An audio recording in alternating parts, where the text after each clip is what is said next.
Well, let's start with what is Membership Puzzle Project.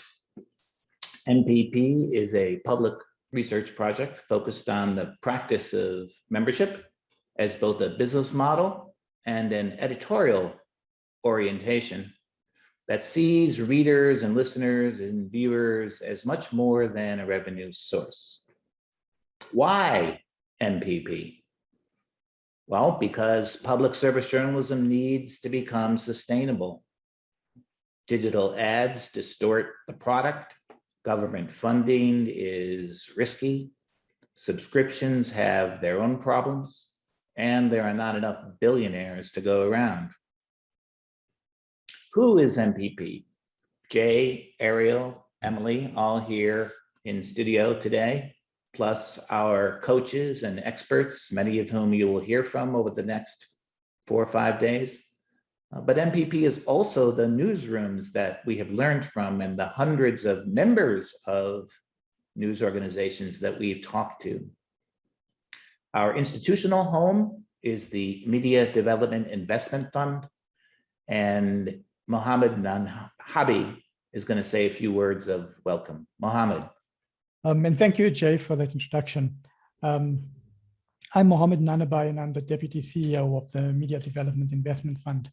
And we invest in independent media companies around the world who do important journalism that holds power to account and serve their audiences and communities. And for us, a key part of thinking about independence is financial viability and sustainability. The healthier the business, the more resilient it is to outside pressure, whether that's from bad actors, advertisers, and so on. So we really work with our clients to build up their revenue base. It's our 25th anniversary this year, and over these 25 years, we've supported our clients in thinking about revenue diversification. And a critical part of revenue diversification is how media organizations can grow revenue from their audience.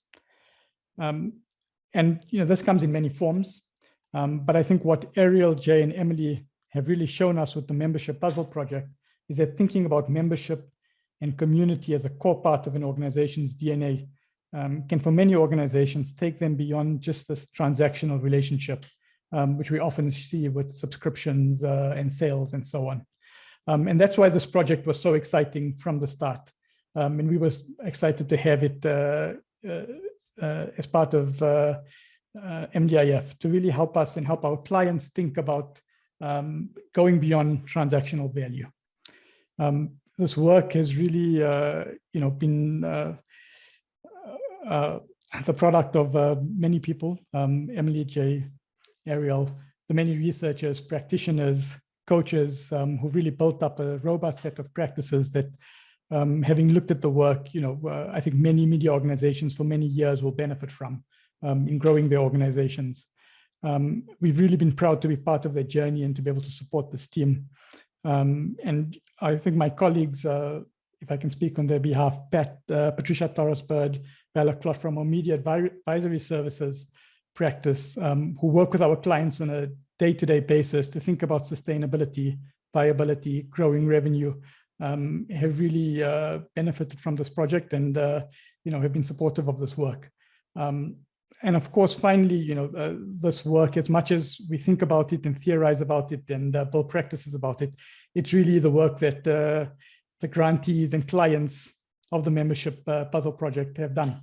The amazing work you've done in the field, being able to go out to your communities to find out what resonates with them. And this is really something for me personally that's been so important about a project like this. Often as journalists, we sometimes end up writing for ourselves, writing for our friends, writing for other journalists. And when we think about the membership, we're really forced to think about going beyond just ourselves and really finding out who are the people who read us, who does our work serve. So to all those organizations and many of you joining this call, your work is what continually inspires us. So keep fighting the good fight. We want to say a word of thank you to our funders, Luminate, Knight Foundation, Democracy Fund, and First Look Media. And a special thanks to Jakob Gornicki of Outriders, whom we hired to produce this online event. Outriders from Poland, it consistently impresses us with its creativity and appetite for experimentation and its knack for understanding its audiences. What you won't be hearing from Jakob, because as he said to us, if an event producer thinks they can run an event and present at the event, you should go find another event producer. But trust us, he's done an incredible job putting this all together. On August 31st, Membership Puzzle Project will come to an end. We're not sad about it, and we didn't run out of money either. We planned it this way. Our original plan was to sunset the project a year ago, but Luminate asked us to run another year of the Membership in News Fund. I created MPP in 2017, and the first thing I did was hire Emily Goligoski, because I felt that membership was a distinct path to sustainability in journalism. But this path was not well understood. We did have the inspiring example of De Correspondent, which had been quite successful, publishing in Dutch in the Netherlands as a member-funded newsroom with 21 full-time correspondents. We designed MPP as an intervention in journalism. If we could support enough experiments and turn some lights on for people and get the word out, what I called the distinct path will emerge. The intervention would end when the momentum was strong enough. We believe that happened, and this is why we are bringing MPP to a close. The distinction between membership and subscription is now clearly understood. We now have strong member-driven newsrooms around the globe.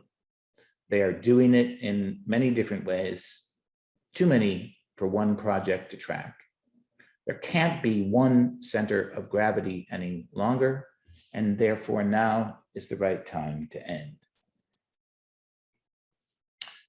From the beginning, we thought of MPP as an international project, but our very wise funders pushed us to make it truly global, and they were right. This is a map of all the different projects we have funded around the world. Our knowledge of what works and what doesn't work in membership comes from the study of more than 50 newsrooms around the world for the last 4 years, and from funding and coaching the 36 newsrooms that you can see displayed here with their logos. And now to Ariel.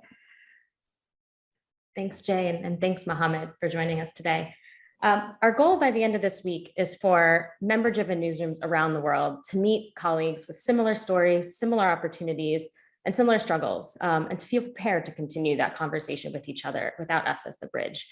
We really hope that by the end of this week, you will feel very strongly that you're not alone in this journey of figuring out what membership means for your newsroom and how it can be your path to sustainability. We have 5 themes over the course of the week, and so each day is organized around one of these 5 you see on the screen. The first today, which you're already beginning to hear a little bit about, is the state of membership in news worldwide. Just how far has this movement spread? What stage of growth is it at? Where is it succeeding?